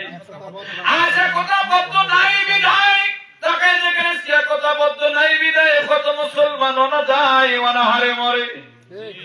মরে কিনা? যারা বলেন কষ্ট পায় কি ভাই না? পায় কি ভাই না? অনেক মুসলমান কষ্ট পায়, পায় কি ভাই না? এই জন্য মাঝে মাঝে আমি বলি দাদারে, তাম বিশ্বের ভিতরে তাকিয়ে দেখেন, যে আদর্শ থাকবে মুসলমানদের ভিতরে, যে আকলাক থাকবে মুসলমানদের ভিতরে, সেই আকলাক বা খাসিয়াত পাল্টে ইহুদিদের ভিতরে চলে গেছে। অন্য ধর্মের ভিতরে যে দেখেন যে একজন যদি দুর্বল হয়ে পড়েছে আর একজন যে পিছন থেকে পেলা দিয়ে ধরতেছে। খ্রিস্টান ধর্মের দিকে তাকিয়ে দেখেন, এদের ভিতরে কোন মনে করেন যে দরিদ্র হত দরিদ্র মানুষ নাই। যদি কেউ হত দরিদ্র হতে গেছে সবাই ঐক্যবদ্ধ ভাবে তাকে সোজা করে ফেলা গেছে। এই আদর্শটা থাকার দরকার ছিল কাদের? যারা বলেন এই আকীদা কাদের? মুসলমানের। সেই আকীদার দিক নজর দিয়েছে একমাত্র হিজবুল্লাহর ইমাম জাকির পার্টির মহামান্য চেয়ারম্যান জাকিরদেরকে সেই আদর্শ শিক্ষা দিতেছে। নিজের গাড়ির টাকা দিয়ে জাকির পার্টির আদর্শ কেন্দ্রিক একটা দল তৈরি করেন। সেই মনে করেন যে আকিদাকৃত এই জাকির পার্টির ছাত্র ভান্ডা যারা বাপের পকেটের টাকা নিয়ে যাইয়া ভাজামুড়ি ঝালমুড়ি খায়, তা বাদ দিয়ে আগে হুজুরের খেদমত দিয়া বুঝায়, তাকায় দেখো আল্লাহ আল্লাহ রসুলের খেদমত এইভাবেই করতে হয়। কথা বলেন ঠিক না বেঠিক? কিন্তু আজকে আমাদের অবস্থা হয়েছে কি, তাম পৃথিবীর ভিতরে 46টা ধর্ম আছে। কয়টা? 46 থেকে 49টা ধর্মের ভিতরে কোন ধর্মের ভিতরে আমাদের ধর্মে যতটা ভিক্ষুক আছে অন্য ধর্মে ভিক্ষুক এত নাই। যারা বলেন আছে, বড় লোকেরাও ভিক্ষা করে, করে না? একটা হ্যান্ডমিল হাতে ধরিয়ে কয় দেন শরীর খেয়ে যান। কথা বলেন না কেন? কেন আমরা পারি না? বা মাঠে 20 বিঘা জমি আছে, ওখান থেকে 10,000 টাকা খরচ করে একটা মাহফিল করতে আমরা পারি না? একটা জিনিস সুন্দর করে করতে আমরা করবো না। কারণ কি শুনবেন, আমাদের উপরে একটা কি, আমি নামাজ পড়ছি, রোজা রাখছি, দাড়ি রাখিছি, লম্বা জামা গায়ে দিচ্ছি, টুপি মাথায় দিচ্ছি, আল্লাহ আবার মসজিদে প্রত্যেক সপ্তাহে দিচ্ছি, মাসে দিচ্ছি, আর কি করতে দেওয়ার দরকার? আমার মতো দেয় কি না? আবার হজ করে আসলাম 3 বার, হজ করে এসি কয়বার? ওইটা আদব নেমিয়া। কেন এই দুনিয়ার জমিনে যেটা রেখে যাবে সেটা আপনার জন্য কিয়ামতের দিন কাল সাপ হয়ে দাঁড়িয়ে যাবে। কি হয়ে যাবে? একবার মনে দেখেন, দুনিয়ার জমিন থেকে যতটুকু সামানা রেখে যাচ্ছেন, এই সামানা আপনার আমার জন্য সাপ হয়ে দংশন করতে শুরু করবে। এটা যদি আল্লাহর পথে উপযুক্ত ভাবে খরচ না করতে পারে, তার উপযুক্ত বুঝ যদি আপনি না দিতে পারেন, তাহলে আল্লাহর দপ্তরে যে আপনার গরিবদারি করা লাগবে কি লাগবে না?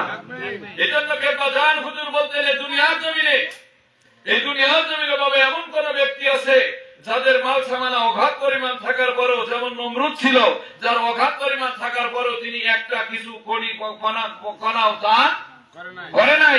আল্লাহ দেখেন দুনিয়া থেকে চলে যাওয়ার পরে তার মাল ভক্ষণ করার মতো কোন ব্যক্তিও দুনিয়ায় পাঠান। আমার নবীজির আদর্শের কথা বলতেছিলাম, আমার কেবলাজান হুজুরের আদর্শের কথা বলতেছিলাম। কোন আদর্শে আদর্শিত? জোরে বলেন আল্লাহু আকবার। কেউ আসুক আর না আসুক, কেউ শুনুক আর না শুনুক, ওটা আমার দেখার বিষয় না। এলাকার ভিতরে জাকের পার্টি কি এবং কেন, কোন কালেমারা দাওয়াত দিয়ে যাইতেছে, কিসের জন্য দাওয়াত দিয়েছে দাদা, এই কালেমাকে সোজা করে রাখতে যাইয়া সাহাবীদের কি কম আর এ বন্ধুগণ কম হুকুম মানতে হয়েছে? আমার দিকে ফলো করেন, কম হুকুম মানতে হয়েছে। আরো জোরে বলেন, কম হুকুম মানতে হয়েছে। আল্লাহর নবীজি হঠাৎ করে বলতেন, সাহাবারা বাইতুল মালে কোন মাল নাই, খেদমত হাজির করুন। সুবহানাল্লাহ বলেন।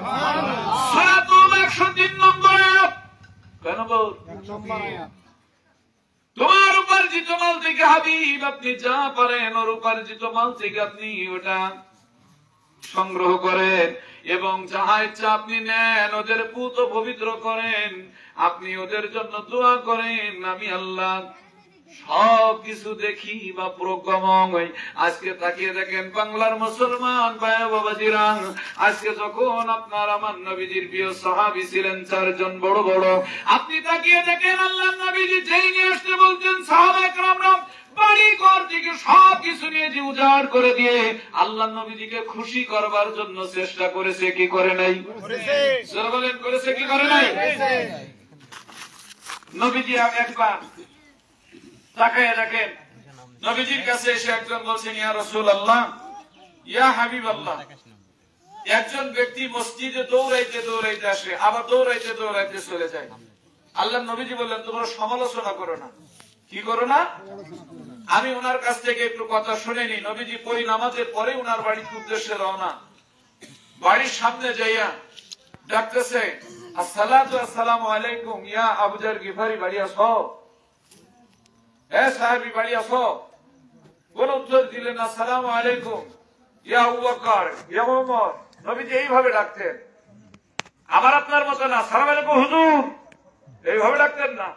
আমার নবীজির আদর্শ ছিলেন, ওমর, আবু বকর কেমন আছো, সালাম দিতেন আগে। ওই বাড়ির ভিতরে যে সালাম দিতেছেন, আসসালাতু আসসালামু আলাইকুম ইয়া আহলাল বাইত, বাড়ির ভিতরে কেউ আসো, কোন উত্তর দেয় না। আবার দ্বিতীয়বার একই সালাম দিলেন, আসসালাতু আসসালামু আলাইকুম ইয়া আহলাল বাইত, বাইত মানে ঘর, ঘরের ভিতরে কেউ আসো, উত্তর দিলেন না। নবীজি মনটা বেজার করে চলে আসলেন। এই মাত্র মসজিদ থেকে আসলেন, গেল কই, গেল কই? নবীজি আসতে না আসতে দৌড়িয়ে এসে নবীজির সামনে এসে বলছেন, ওয়ালাইকুম আসসালাম ইয়া রাসূলুল্লাহ, আমার বিয়াদবি আপনি মাফ করবেন, আমি ঘরের ভিতরে ছিলাম নবী গো, একটু অসুবিধার ভিতরে ছিলাম, যার কারণে আপনার সালামের উত্তর আমি দিতে পারি নাই।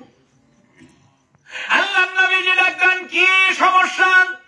কই নবী গো, আমার বাড়িতে কিছু নাই, একটা স্বামী স্ত্রী মিলে এক কাপড় পরিধান করি।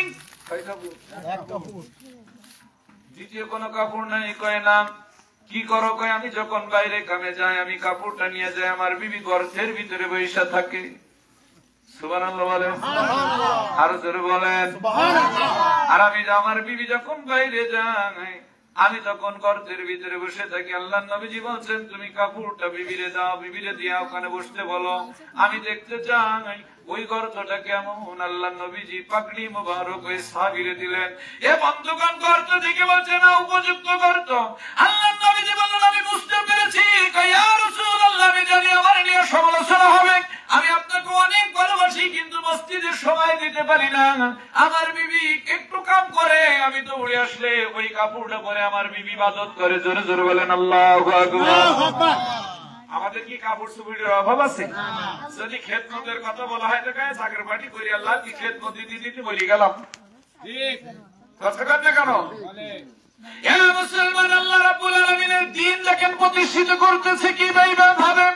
আল্লাহ নবীজি সব কিছু দেখে যখন ফিরে আসতেছে দেখে দুইটা ছোট্ট ছোট্ট মাসুম খেজুর গাছের সঙ্গে বাঁধা রয়েছে। আল্লাহ নবীজি বাচ্চাদের কান্না সহ্য করতে পারতেন না, হাউমা করতে করতে কাছে গেছে। কি হয়েছে বাবা, তোমাদের কি হয়েছে? ইয়া রাসূলুল্লাহ, ডাকের ভিতরে পা দিবেন না, কেননা আমরা দুইটা ভাই আজকে 3 দিন 3 রাত অনাদায় অনাহার আমরা খাবার না খাইয়া আমরা সহ্য করতে পারতেছিলাম না নবী গো। এখন আমরা কি করেছি শুনবেন নবী গো। ইয়া রাসূলুল্লাহ, ইয়া হাবিবাল্লাহ, ক্ষুধার তো সহ্য না করতে পারিয়া খেজুর গাছের নিচে দুইটা খেজুর পড়েছিল, আমরা যেই মাত্র হাতে নিয়েছি ইহুদি আমাদের এই খেজুরের জন্য দুইটা ভাইরে হাত পা বেঁধে দিয়েছে, আমার মা বাপের গালি দিয়েছে। আমার মা বাপ বলেছে যেদিন তোদের আজাদ করতে পারবো ওই গাছ থেকে সেদিন তোদের সরাইব, তোদের লোভ বেশি, তোদের নফসকে ট্যাকেল দিতে পারিস না। ছোট্ট ছোট্ট মাসুম বাচ্চা 3 দিন 3 রাত অনাহার। কয়দিন? আর আমাদের যদি এক বেলা একটু কম খায় আর এক বেলা যদি একটু মুখ নাড়ায় ডাক্তারের কাছে যে বলে হুজুর ডাক্তার সাহেব আমার ছেলে তো খাইতেছে না, একটু মন্ত্র পড়ে দেন দিনই মানে বেশি ওষুধ দেন দিনই যেন কুলা কুলা খায়। কি খায়? তবে সে কি রাম খায়? 1/2 কেজি চালের ভাত খায়। কয় কেজি চালি? তার কাছে তাহলে একটা কাজ করেন, ওর একটু রুটি খাওয়াইন। কি খাওয়াই? একটু রুটি খাওয়াই। বেরিয়ে আসার পরে বলছে ডাক্তার সাহেব তাহলে কি ভালো হবে? হ্যাঁ ভালো হবে। তার কাছে তাহলে কখন খাওয়াবো? খাওয়ার আগে খাওয়াবো না খাওয়ার পরে খাওয়াবো? কথা বলছেন না? আমার কথা কি আপনারা বুঝতে পারতেছেন না? মুসলমান বললেন এই দুইটা বাচ্চারা ছেড়ে দাও, যত পয়সা লাগাবে দিতেছি। ইহুদি দুইটা বাচ্চারা ছেড়ে দিলেন। আল্লাহ নবীর কদমে পড়িয়া বলতেছে নবী গো আপনি আমার আব্বারে বললেন না, আমার আব্বা কিন্তু সহ্য করতে পারবে না। আল্লাহ নবীজির এই কথা শোনা মাত্র তাকায় দেখেন ও মুসলমান ভাইরা, গভীর মনোযোগ লাগান, দিলের কান লাগান। আল্লাহ নবীজি মসজিদে নববীতে যাইয়া এবং তখন আবু হুরায়রার এই দুইটা সন্তানের জন্য চোখের পানি ছেড়ে দিয়ে কান্দেন। আবু বকর তলোয়ার উঁচু করে যে ডাক দেয় নবী গো, বলেন আপনি নবীকে কে কষ্ট দিয়েছে? মক্কার মানুষ মেরেছে আমি জানতে চাই। আল্লাহ নবীজি বলছে আবু বকর আজকে তুমি আমার কান্না থামাইতে পারবে না। ওমর এসে বলতেছি ইয়া রাসূলুল্লাহ আমি ওমর খাত্তাব। যারা বলেন আল্লাহু আকবার, আর একটু জোরে কর আল্লাহু আকবার। আমি ওমর খাত্তাব, আমি আরবের ভিতরে কেউ যদি আমার নবীজিকে আজকে চোখের পানি ফেলায় আমি তার কাল্লা আলাদা করে দিব। আল্লাহু আকবার। আল্লাহ নবী বলেন ওমর তুমি পারবে না আমার চোখের পানি মুছাইতে। উসমান গনি যে বলছেন ইয়া রাসূলুল্লাহ আমি কি পারবো? কয় হ্যাঁ উসমান তুমি পারবা। ওই খুরমা খেজুর গাছটা আমার কিনা দিবানি, আমি এই খুরমা খেজুর গাছটা নিব। আর উসমান গনি দ্বিতীয় কথা বলেন নাই। হাঁটতে হাঁটতে যে ডাক দেয় ইহুদি বেরিয়ে আয়, আয় ইহুদি বেরিয়ে আয়। কি ব্যাপার? এই বাবা কি জলদি বলে দিয়া ডাকতেছো? কয় তোর এই খেজুর গাছটা বেচবি? কয় না বেচবো না। কয় বেচতে হবে? কয় না বেচবো না। কয় বেচতে হবে? কি চাস তার বিনিময়? তখন বৌতি ঘরের ভিতর থেকে বলে দিতেছে বলো আমাদের অমুক বাগানের 100 খেজুর গাছ আছে, ওই বাগানটা দইরা যদি আমাদের দিয়া যায় একটা খেজুর গাছ আমরা দিয়া দিব। এবং যখন ওমরকে বলতেছে উসমান তোমার ওই খেজুর বাগানে 100টা গাছ আছে উসমান, ওই খেজুর বাগানটা আমারে দিয়া দাও, বিনিময়ে খেজুর গাছটা নিয়ে নাও। ইহুদি বলতেছে তোমার মতো পাগল তো আর কেউ নেই উসমান, আমার এই খেজুর গাছে বেশি খেজুর হয় না, ছেলেপিলে সব খেয়ে নেয়। কি করে? খেয়ে নেয়। উসমান গনি বলতেছে তোর মতো পাগল নাই রে। কেন কয় আজকে যদি আমি উসমান গনির জমি জায়গা অর্থ সম্পদ উটুম্বা আমার সব কিছু চাইতিস, বিনিময়ে আমি উসমান গনির জিন্দিগিতে যতদিন বেঁচে থাকবো সব দিন তোর বাড়িতে গোলামি করার কথা বলতিস। আজকে আমার নবীজির মুখে হাসি ফুটাইবার জন্য আল্লাহু আকবার বলে। কার মুখে? আরে নবী নবী বলে মোর মন কাঁদে, দিল কাঁদে রে মন কাঁদে, বলেন নবী নবী বলে মোর দিল কাঁদে রে মন। ইহুদি বলতেছে কেন, কিসের জন্য রে ওসমান, তোর তো মালের অভাব নাই, কয় সব মাল তোরে দিয়ে দিতাম তুই যদি শর্ত দিতিস। কিসের জন্য? কয় পরে বলবো। আমার উট কত আছে? কয়েক সীমারেখা নাই, সব উট চাইলে তোরে দিয়ে দিতাম। কিসের জন্য দিতিস রে? পরে বলতাম। কয় তুই যদি আমার চাইতিস জমি জায়গাগুলো সব দিয়ে দেওয়ার কথা, আমি তোর কদমে সব দিয়ে দিতাম। উসমান গনি রে কেন এমন পাগল হয়েছিস আমি জানতে চাই।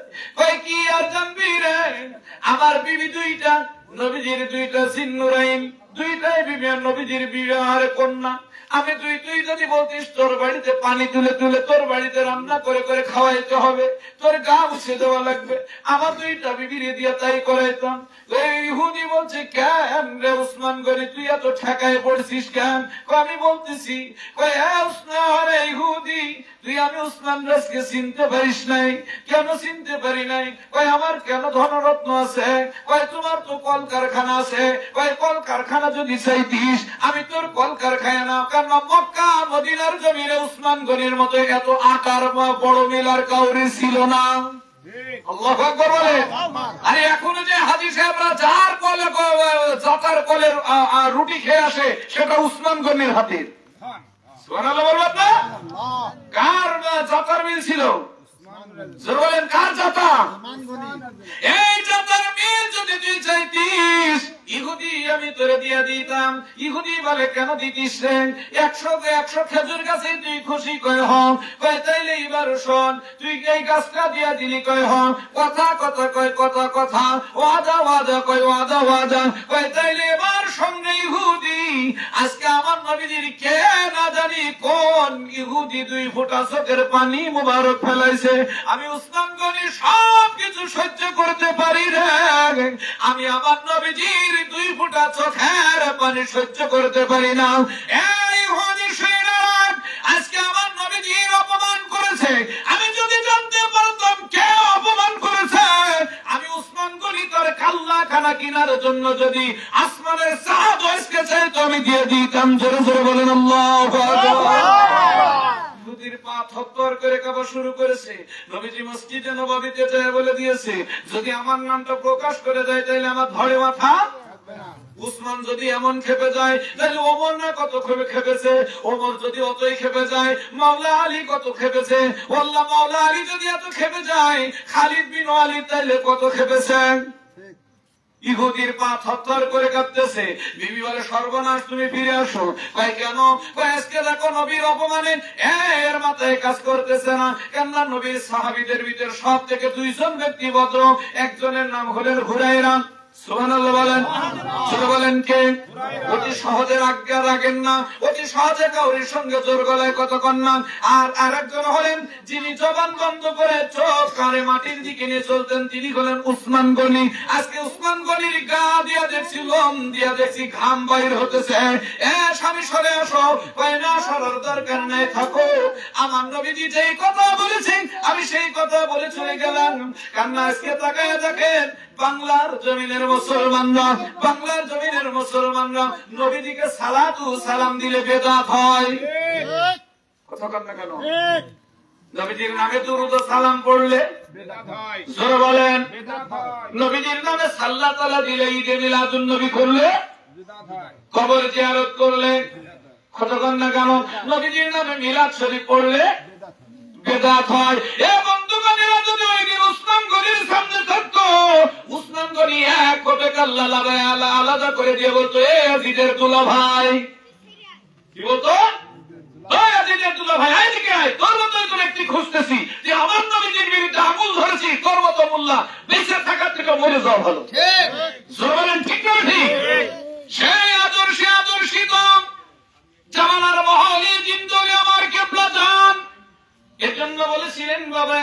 ইসলাম ডুবে যাবে। সাহাবা একরামরা বলেছিলেন, ওই দিন কে এই কালেমা তুলবেন? ইয়া রাসূলুল্লাহ, আমরা জানতে চাই। আপনি বারবার বলতেছেন হাতের ভিতরে আগুন রাখা সম্ভব, কিন্তু ঈমান রাখা সম্ভব না। কি রাখা সম্ভব না? ঈমান রাখা সম্ভব না। নবী গো, সে এমন এক জামানা, কয় ওই জামানায় বুঝবেন কেমনে? কয় তাদের ভিতরে থাকবে শুধু নবীর প্রেম, তাদের ভিতরে থাকবে নবীর ভালোবাসা, তাদের ভিতরে থাকবে নবীজির মহব্বত, তাদের ভিতরে থাকবে আকীদাগত, তাদের ভিতরে থাকবে আদর্শগত, তাদের ভিতরে সব কিছু থাকবে আমার নাতি ছেলে ইমাম হুসাইনের মতো। সুবহানাল্লাহ বলেন। ইয়া রাসূলুল্লাহ, মানুষ চিনবে কেমনে? তাদের একটাই বার্তা বহি থাকবে। ইমাম হুসাইন যেমন কালেমা বুকে জড়িয়ে ধরে রাখতো, এরাও কালেমা নবী গায়রা কি কালেমা মুখ দিয়ে জবান দিয়ে নবীজি বলছে না, এরাও দেখবে আমার হুসাইনের মতো পতাকা, যেমন আমার হাতের দেওয়া পতাকাটা উনি কারবালার ময়দানে উড়িয়েছিলেন, এরাও দেখবে এমন পতাকা উড়ায় উড়ায় মানুষকে সত্যের দিকে দাওয়াত দিতে থাকবেন। সুবহানাল্লাহ। এখন বাংলাদেশে না তামাম বিশ্বের ভিতরে কিন্তু কালেমার দাওয়াত দেয় কারা? জাকের পার্টি। পতাকা দিয়ে কারা দাওয়াত দেয়? জাকের পার্টি। আর জোরে বলেন। জাকের পার্টি। আল্লাহর নবীজি বলেছেন, এ মুসলমান, গভীর মনোযোগ লাগান। শুধু আমরা মনে করলেই হবে না, সে পারা বেঁচে খেলেও হবে না, পারা পারা বেঁচে খেলেও হবে না, হাতি গেলে সে পীর মুরিদি সাজলেও হবে না। কেন আমার কেবলা আমার দয়াল নবী রাসূল পাক আজ থেকে 1450 বছর আগে যখন বলেছেন খাতামুন নবিয়্যিন, পৃথিবীর জমিনে নবীজি বলেছেন নবুয়তের দরজা বন্ধ। ওই সময় আমার নবীজির পরেও আজ পর্যন্ত 33 জন নবী দাবি করেছে। কয়জন? 33 জন করেনি? করেছে। কি দাবি করেছে? নবী দাবি করেছে। আরে মুহাম্মদ নবী শেষ নয়, আমিও নবুয়তের ভার জোরে বলেন কি পেয়েছি। এমনকি আপনারা এক বাদশার নামও জানেন, যার নাম হলেন খলিফাতুল্লাহ আকবর, সম্রাট আকবরের নাম শোনেন নাই? যেটা আমাদের তরিকতের সুলতান, সুলতানে আসগর মুজাদ্দিদ আল পেশানি, যিনি প্রতিহত করতে যাইয়া উনাকে তাও ভ্রান্ত মধ্যে গিয়েছে। ওই দেখেন মুজাদ্দিদ আল পেশানি মান, মুজাদ্দিদ আল পেশানি মান। আচ্ছা হুজুর দেখেছেন আপনি লা ইলাহা ইল্লাল্লাহ আকবর খলিফাতুল্লাহ লিখেছেন, এর কারণে আপনার বিরুদ্ধে উঠিয়ে পড়ে লিখেছে ওই কিছু পাগল ছাগল নিয়ে। বলেন আকবর সেই সময় মুজাদ্দিদ আল পেশানির পেছনে কয়জন লোক ছিল ভাই? কথা বলে না না, ছিল কিছু পাগল ছাগল ছিল। এরা বসে বসে বলতো এই কালেমার পেছনে এই নামটা মেনে নেওয়া যায় না, এটার প্রতিহত করতে হবে। এখন আকবর বাদশাহ বলছে, আলেম বড় না তোমার কথা শুনবো? তুমি তো জঙ্গলের একজন পাগল, তুমি জঙ্গলের একজন কি পাগল। তোমার মতো পাগলের কথা শোনার আমার সময়, তোর সময় আর শোনার সময় নাই। আসেন আমি বেশি এগোবো না। এই আকবর খলিফাতুল্লাহ যখন মনে করেন খেলাফতের দাবি করলেন, আর খেলাফতের দাবি করবার পরে যখন আপনার আমার তরিকতের যিনি একের মাশায়েখ সুলতানুল আসগর মুজাদ্দিদ আল পেশানি, উনি এসে বললেন, হুজুর আপনাকে আমি একটা কথা বলি, যেহেতু আপনি দেশ প্রধান, যেহেতু আপনি পৃথিবীর এখন অর্ধরাজ্য চালাচ্ছেন, আপনি একজন মনে করেন যে ভালো জ্ঞানী মানুষ, যদিও আপনার আশেপাশে অনেক আলেম উলামাকে আপনি সম্মান দিয়েছেন, তাই আমি এমনি এমনি দিই নাই, আমার আলেমরা দলিল দিয়েছে তাই আমি দিয়েছি। কারা দলিল দিয়েছে? আমাদেরকে একটু ভালো করেন, কারা দলিল দিয়েছে? কি দলিল দিয়েছে? কয় আপনি একটু দলিলটা শোনান। কয় কি দলিল? কয় লা ইলাহা ইল্লাল্লাহ আদম, আমার কথা শুনতেছেন, লা ইলাহা ইল্লাল্লাহ। ওই সময় কালেমা ছিল না? ওই সময় নামাজ ছিল না? লা ইলাহা ইল্লাল্লাহ আদম সফিউল্লাহ, লা ইলাহা ইল্লাল্লাহ ইব্রাহিম খলিলুল্লাহ, লা ইলাহা ইল্লাল্লাহ মুসা কালিমুল্লাহ, লা ইলাহা ইল্লাল্লাহ ঈসা, লা ইলাহা ইল্লাল্লাহু মুহাম্মাদুর রাসূলুল্লাহ। এখন এসে আমি লিখেছি লা ইলাহা ইল্লাল্লাহ আকবর খলিফাতুল্লাহ। সমস্ত আলেমগণ বলেছে এটাই সঠিক, মানা যায়। আর তুমি জঙ্গল থেকে উঠে এসে তোমার নেই কোনো দল, তোমার নেই কোন জনবল, নেই কোনো কিছু, তুমি এসে বলছে এই নাম লেখা যাবে না, এটা হবে না। আমরা তো ওই এক জায়গার ওই এক খাতামুন নবিয়্যিন থেকে আমরা ওই কথায় দাঁড়িয়ে থাকতে পারবো না।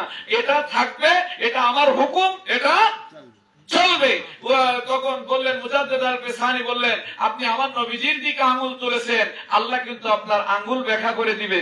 তাতে কি হয়েছে, তোমার মতো পাগল ছাগল দেখেন এক এক করতে করতে 9 বার যুদ্ধ করলেন, তবুও দেখেন মুসলমানরা জয়ের পতাকা আসমানে উড়াইতে পারে নাই। 5 বার চলে গেছে, ওনার ছেলে কি সম্রাট জাহাঙ্গীরের সঙ্গেও এই মুজাদ্দেদ আল পেছানি যুদ্ধ করেছেন, জিহাদ করেছেন এই কালেমা নিয়ে যে আমার বাপ যেটা করে গেছে এটাই সঠিক। মুজাদ্দেদ আল পেছানি বলেছে এটা সঠিক নয়। সেই কালেমা পতাকা যখন ওই আকবর খলিফা বা আকবরের ওই সুলতান আকবরের বাড়ি পতাকা যখন গেড়ে দিলেন, ওখানে যখন যুদ্ধ হলেন, ওখানে জিহাদ হয়ে রক্ত ক্ষয় না হয়ে প্রেমের বাঁশি বাজাইয়া যখন এই পতাকা উড়ালেন এবং ওই পতাকার কথা বললেন, এই এমন এক মহামুজাদ্দেদের কদমে যায় এই পতাকা উঠতে থাকবে, যখন তামাম আসমান জমিন একবারে মনে করেন যে দয়াল নবীজির প্রেমে ছত্রছায়ায় ভরপুর হয়ে যাবে।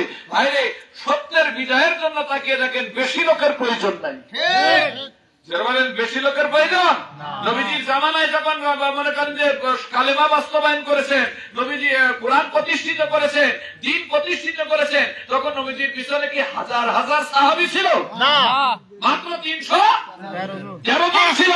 এই মনে করেন যে এই খ্রিস্টাব্দে এসে মুজাদ্দেদ আল পেছানির পেছনে মাত্র সামান্য কয়েকজন ব্যক্তি, তারা মুজাদ্দেদ আল পেছানির এমনকি এ বন্ধুগণ সম্রাট জাহাঙ্গীর গোপনে রাতের আধার এসে দেখে ওই জঙ্গলের ভিতরে মুজাদ্দেদ আল পেছানি গজল চলতেছে। আলেমরা বলছে দেখেছেন, শরিয়াতের বাজারে যায় বলে কি যে ওরা তোমার নাম তো ওখানে লিখা যাবে না, আর ওর মুরিদ গুলো দেখো সবসময় গান গাছে মুজাদ্দেদ আল নাম মুজাদ্দেদ আল পেছানি, ওই দেখুন ওই নামের উপরে গুণগান গাইতেছে।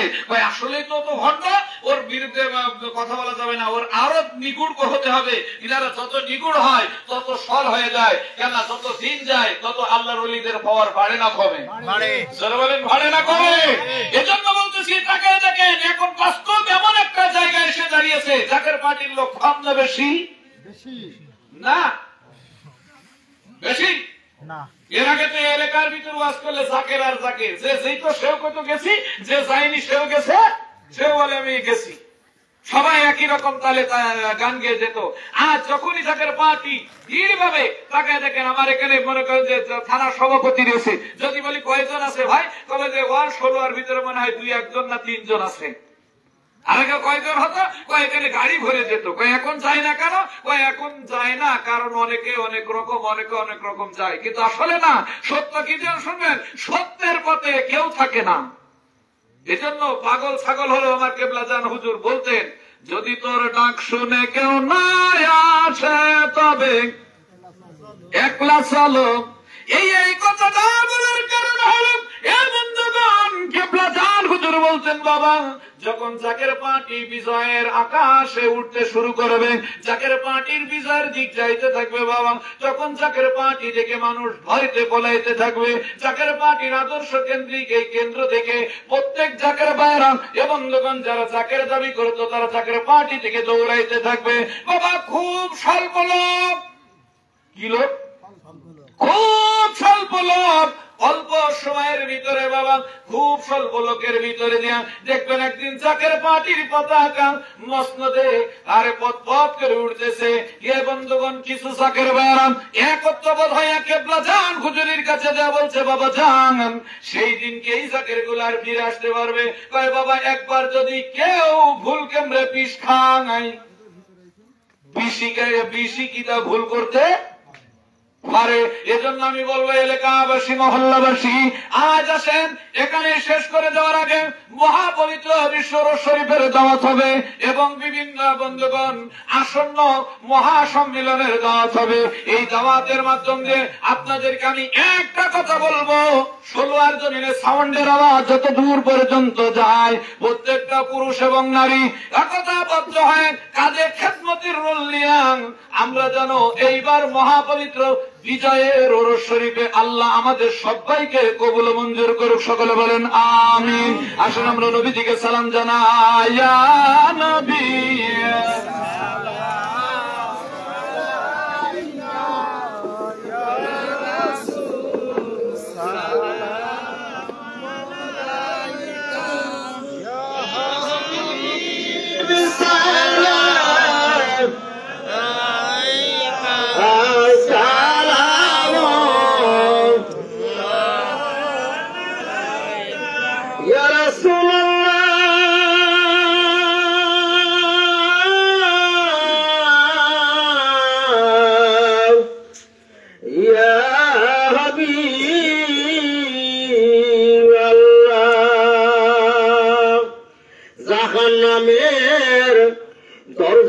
কোলে দাঁড়ায়া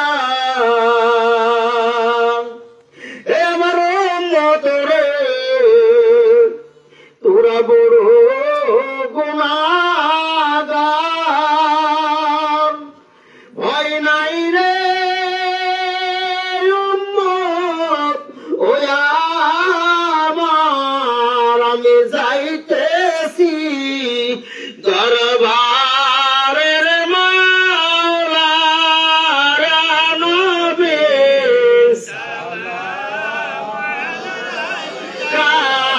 ইয়া রাসূল সালাম আলাইকা ইয়া হাবিব সালাম আলাইকা সালাম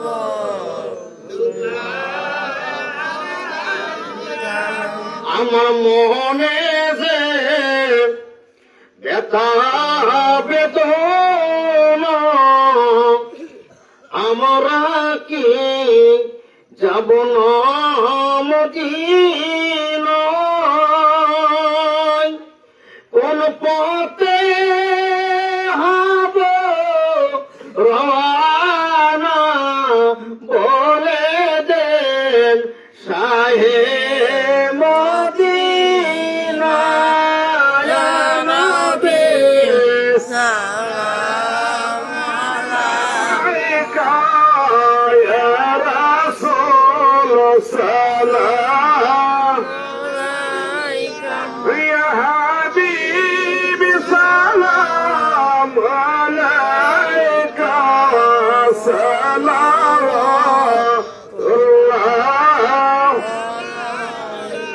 দরদি রসূল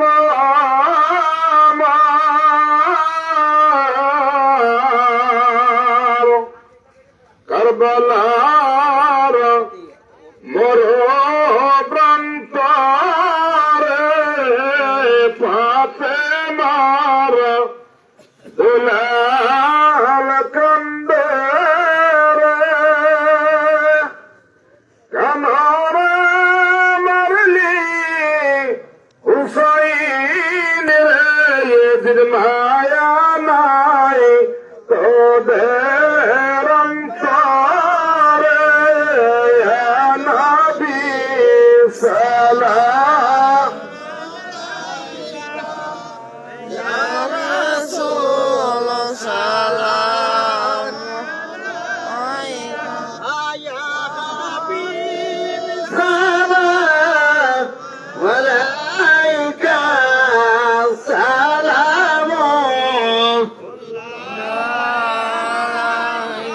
بلغ بكمالك شرطت بجاب زماني يسنط زمي وكسلي صلوا عليه ولي الصلاة والسلام السلام عليكم يا رسول الله الصلاة والسلام السلام عليكم حبيب الله الصلاة والسلام السلام عليكم يا شاكر المظلمين الصلاة والسلام السلام عليكم يا رحمة الله